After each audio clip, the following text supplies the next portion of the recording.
بسم اللہ الرحمن الرحیم۔ انگریزی زبان میں 26 حروف ہوتے ہیں، جن میں سے اے ای آئی او یو کو واؤلز کہا جاتا ہے، اور باقی جتنے حروف ہیں مثال کے طور پر بی سی ڈی وغیرہ ان کو کانسوننٹس کہتے ہیں۔ ناؤنس، ناؤن کسی بھی چیز کے نام کو ناؤن کہا جاتا ہے۔ وہ نام جو کانسوننٹ سے شروع ہوتے ہیں ان سے پہلے عام طور پر اے کا استعمال کیا جاتا ہے۔ مثال کے طور پر کیٹ یعنی ایک بلی، آپ دیکھ سکتے ہیں کہ کیٹ جو ہے وہ سی سے شروع ہو رہا ہے جو کہ ایک کانسوننٹ ہے، تو سی سے پہلے کیٹ سے پہلے آ استعمال کیا جائے گا، این کا استعمال نہیں کیا جائے گا۔ ذہن میں رکھیں جو وہ ناؤنس جو کانسوننٹ سے شروع ہوتے ہیں ان سے پہلے ہم عام طور پر اے کا استعمال کرتے ہیں۔ مثال کے طور پر a bird ایک پرندہ، a chair ایک کرسی، a mango ایک آم، تو یہ سارے کے سارے کانسوننٹ سے شروع ہو رہے ہیں، اس لیے ہم نے ان سے پہلے اے کا استعمال کیا ہے۔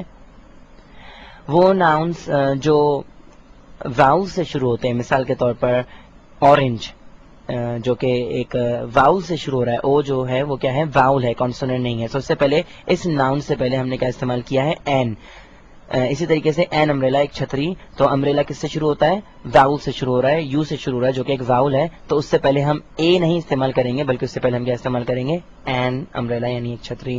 اسی طریقے سے این انسیکٹ یعنی کہ ایک کیڑا، تو انسیکٹ جو ہے وہ بھی ایک واؤل سے شروع ہو رہا ہے، اسی لیے ہم آئی سے شروع ہو رہا ہے، یعنی کہ آئی جو ہے وہ ایک واؤل ہے، سو آئی سے پہلے ہم کیا استعمال کریں گے، این۔ تو یعنی کہ جو نام یا جو ناؤنس واؤل سے شروع ہوتے ہیں عام طور پر ان سے پہلے ہم این کا استعمال کرتے ہیں۔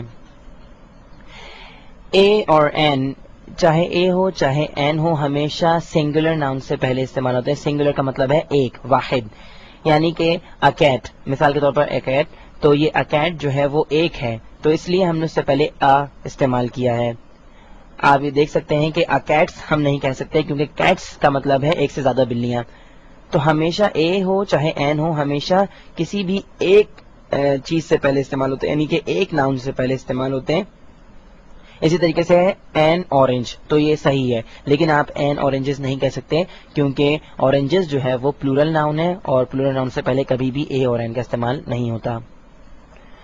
ورب ٹو بی، بی ایک ورب ہے جو کہ کوئی ایکشن، کوئی فعل یا کوئی کام ظاہر نہیں کرتا۔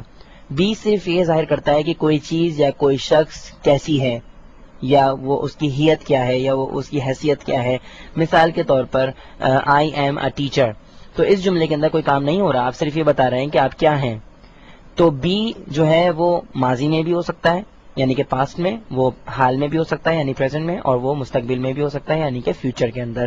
تو جب بی پریزنٹ کے اندر یعنی حال میں ہوتا ہے تو وہ از اور ایم یا آر کی صورت میں ہوتا ہے۔ تو مثال کے طور پر شی از ہیپی، آپ یہ دیکھ سکتے ہیں کہ شی از ہیپی کے اندر کوئی کام نہیں ہو رہا، آپ صرف یہ بتا رہے ہیں کہ وہ خوش ہے، اس جملے کے اندر کوئی بھی کام نہیں ہو رہا۔ اسی طریقے سے دے آر اسٹوڈنٹس، آپ یہ بتا رہے ہیں کہ وہ کیا ہیں، ان کی کیا حیثیت ہے، کہ وہ کیا ہیں، آپ یہ بتانا چاہ رہے ہیں کہ وہ طالب علم ہیں۔ تو اس طریقے سے یعنی کہ ان جملوں کے اندر کوئی بھی کام نہیں ہو رہا، آپ صرف یہ بتانا چاہتے ہیں کہ کوئی شخص یا کوئی چیز کیا ہے یا کیسی ہے۔ از جو ہے وہ سنگولر ورب کہلاتا ہے، اور ہمیشہ یہ سنگولر ناؤن کے ساتھ استعمال ہوتا ہے۔ تو آپ دیکھ سکتے ہیں کہ سنگولر ناؤن پلس سنگولر ورب، تو ہمیشہ سنگولر ناؤن کے ساتھ ہمیشہ سنگولر ورب ہی استعمال کیا جاتا ہے، سنگولر ناؤن کے ساتھ پلورل ورب استعمال نہیں کیا جا سکتا۔ تو کینیڈا جو ہے وہ کیا ہے، ایک ملک ہے، تو یہ کیا ہو گیا، سنگولر ناؤن ہو گیا۔ اسی طریقے سے کینیڈا کے ساتھ از استعمال کیا جائے گا، کینیڈا کے ساتھ آر کا استعمال نہیں کیا جائے گا، وہ اس لیے کیونکہ کینیڈا جو ہے وہ سنگولر ناؤن ہے، تو سنگولر ناؤن کے ساتھ سنگولر ورب یعنی کہ از کا ہی استعمال کیا جائے گا۔ تو کینیڈا از آ کنٹری، یہ بات بھی ذہن میں رکھیں کہ کینیڈا جو کہ ایک ناؤن ہے پلس از جو کہ ایک سنگولر ورب ہے، اس کے بعد ایک سنگولر ناؤن ہی آئے گا، کیونکہ آپ یہ نہیں کہہ سکتے Canada is countries, you can not say that, آپ یہ نہیں کہہ سکتے۔ So Canada is a country. Plural noun, singular noun آپ کو سمجھ میں آ گیا ہوگا کہ ایک چیز کو، واحد چیز کو سنگولر کہتے ہیں، ایک چیز کو سنگولر استعمال کرتے ہیں، ایک ناؤن کو سنگولر ناؤن کہا جاتا ہے۔ پلورل مینس ٹو اور مور، پلورل کا مطلب ہے دو یا دو سے زیادہ۔ تو جب سنگولر ناؤن کو پلورل میں تبدیل کرنا ہوتا ہے تو عام طور پہ انگریزی کا اصول یہ ہے کہ اس کے آگے سنگولر ناؤن کے آگے آپ ایس لگا دیں تو وہ پلورل میں تبدیل ہو جاتا ہے. مثال کے طور پہ کیٹ پلس ایس, تو کیٹ کے آگے آپ نے ایس لگا دیا تو وہ کیا بن گیا؟ پلورل ناؤن بن گیا. کچھ ناؤن ایسے ہوتے ہیں جو وائی پہ ختم ہوتے ہیں, تو ان کا طریقہ کچھ تھوڑا سا مختلف ہے. یعنی آپ اس میں کیا کریں گے, ان کو پلورل میں تبدیل کرنے کے لیے پہلے آپ چینج کریں گے وائی کو کس میں, آئی کے اندر, اور اس کے بعد آپ اس کے آگے آپ لگائیں گے ای ایس. مثال کے طور پہ سٹی یعنی کہ ایک شہر, سٹی کس پہ ختم ہو رہا ہے؟ وائی پر, جو کہ ایک سنگولر ناؤن ہے. اب آپ نے اس کو تبدیل کرنا ہے پلورل کے اندر, تو آپ کیا کریں گے, پہلے وائی کو چینج کریں گے آئی کے اندر, اور اس کے بعد آپ اس کے آگے لگا دیں گے ای ایس. آر ایک پلورل ورب ہے, جیسے از جو ہے وہ سنگولر ورب ہے اور سنگولر ناؤنس کے ساتھ آتا ہے, اسی طریقے سے آر جو ہے وہ پلورل ورب ہے اور وہ ہمیشہ پلورل ناؤنس کے ساتھ ہی آتا ہے. مثال کے طور پہ برڈس آر اینیملس, آپ دیکھ سکتے ہیں کہ برڈس جو ہے وہ ایک پرندے کو برڈ کہا جاتا ہے, ا برڈ, اور ایک سے زیادہ اگر پرندے ہوں تو وہ برڈز ہو جائے گا. تو اسی طریقے سے برڈس کے ساتھ از نہیں استعمال ہو سکتا, برڈس کے ساتھ آپ کو لازمی طور پر آر ہی استعمال کرنا پڑے گا. تو برڈس آر اینیملس, یعنی کہ پرندے کیا ہوتے ہیں؟ جانور. سو برڈس آر اینیمل نہیں کہہ سکتے آپ, برڈس آر اینیملس ہی کہیں گے.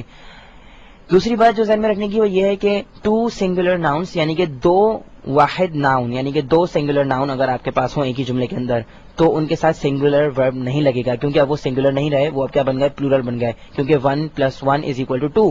تو دو سنگولر ناؤن کا مطلب ہے وہ پلورل ہو گئے. تو اگر ایک ہی کسی جملے کے اندر آپ کے پاس دو سنگولر ناؤن ہو, مثال کے طور پہ کینیڈا اینڈ امریکہ, کینیڈا ایک ملک ہے اور امریکہ دوسرا ملک ہے, لیکن اب یہ ایک ہی جملے کے اندر استعمال ہو رہے ہیں, تو اب یہ کیا ہو گیا؟ یہ پلورل بن گیا ہمارے لیے یہ, کیونکہ ہم نے یہاں پہ کینیڈا پلس امریکہ, اس کا مطلب یہ ہے کہ ہمارے پاس دو ملک ہیں, تو اب ان دو ملکوں کے لیے یہ دو ناؤن ہو گئے, تو دو ناؤن ہونے کا مطلب یہ پلورل ناؤن بن گئے. تو پلورل ناؤنس کے ساتھ ہم اس استعمال نہیں کر سکتے, بلکہ ہمیں کیا استعمال کرنا پڑے گا؟ Are. So Canada and America are countries, آپ یہ نہیں کہہ سکتے Canada and America are country, کہنا بالکل ہی غلط ہوگا.